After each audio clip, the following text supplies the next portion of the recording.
আল্লাহ নবী মুসা আলাইহিস সালাতু ওয়াস সালামের নামে কারণ অপবাদ দিয়েছিল, এ কথাও আল্লাহ কোরআনের ভিতরে নোট করে দিয়েছেন। কারণ একজন সুন্দরী রমণীকে উপস্থিত করে বলল, মুসা নবী এই সুন্দরীর সাথে জিনার কাজ করেছে। বলুন নাউজুবিল্লাহ।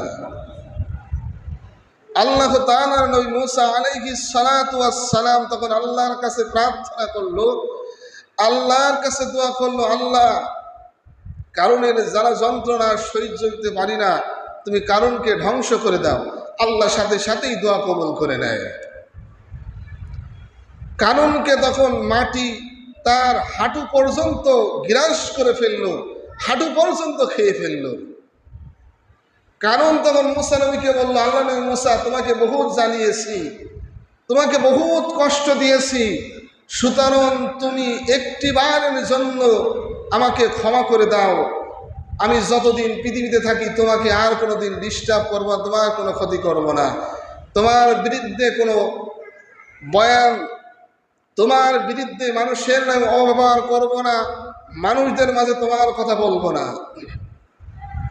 আল্লাহ নবী মুসা আলাইহিস সালাম আবার দোয়া করলো, দোয়া করার সাথে সাথে তার মাজা পর্যন্ত মাটি গ্রাস করে ফেললো, মাটি তার মাজা পর্যন্ত খেয়ে ফেললো। এইভাবে সে মুসা নবীকে ডাকতে ডাকতে তাফসীরের ভিতরে লিখেছে 70 বার মুসা নবীর কাছে বলল, মুসা নবী তুমি আমাকে একটি বারের জন্য হলেও বাঁচিয়ে দাও।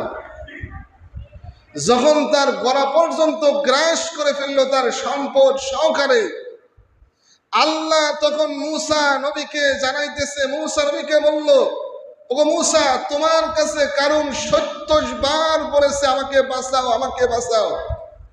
ওই কারণ যদি আমাকে একটিবার বলতো, আল্লাহ তুমি আমাকে বাঁচাও, আমি কারণের জিহ্বার দিকে তাকিয়ে আছি, আমার কারণ কখন একটিবার আমাকে দেখে বলবে আল্লাহ তুমি আমাকে বাঁচাও, সে যদি একটিবারও আমি আল্লাহকে বলতো আল্লাহ তুমি বাঁচাও, তাহলে আমি আল্লাহ তাকে বাঁচিয়ে দিতাম।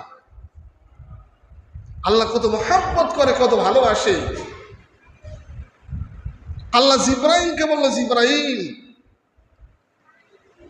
তুমি তো কত মানুষের জান কবজ করেছো, কোন সময় তোমার খুব মায়া লেগেছে, কোন সময় তোমার খুব দয়া লেগেছে, কোন সময় তোমার খুব মহব্বত জাগ্রত হয়েছে।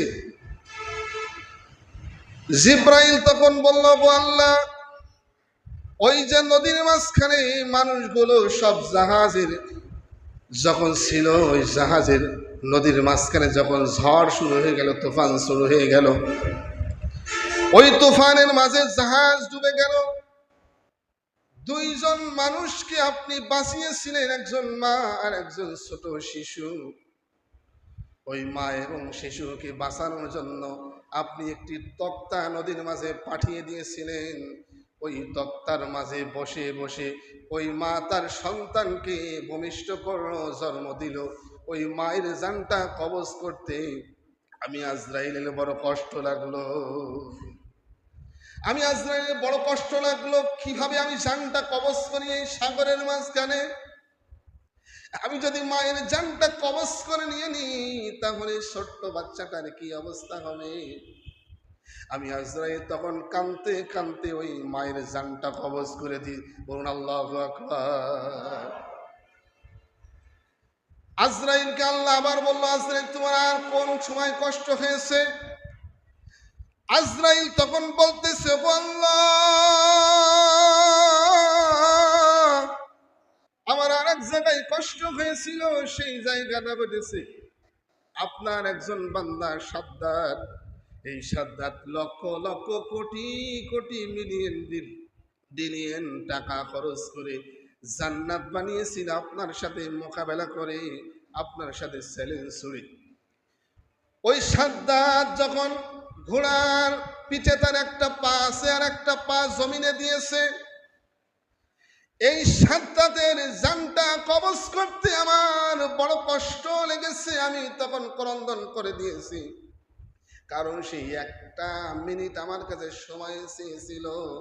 আজরাইল তুমি আমাকে একটা মিনিট সময় দাও, এই একটা মিনিট সময় পেয়ে আমি আমার কষ্ট করা জান্নাতে একটু ঘুরতে চাই। আজরাইল তখন বলল, গো আল্লাহ, আপনি অর্ডার করেছেন, আপনার অর্ডারটা আমি অমান্য করতে পারি না। আপনি বলেছেন যে অবস্থায় আছে ওই অবস্থায় তার জান কবজ করতে, আমি আজরাইল ওই অবস্থায় তার জানটা কবজ করে নিলাম।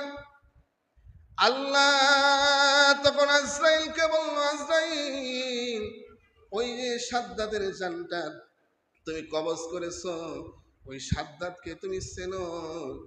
আজরাইল তখন বলতেছে, আল্লাহ সে কি? তখন আল্লাহ তাআলা বলল, সেই সাদ্দাত হইতেছে ওই যে ছোট বাচ্চাটা, তার মা নদীর মাঝখানে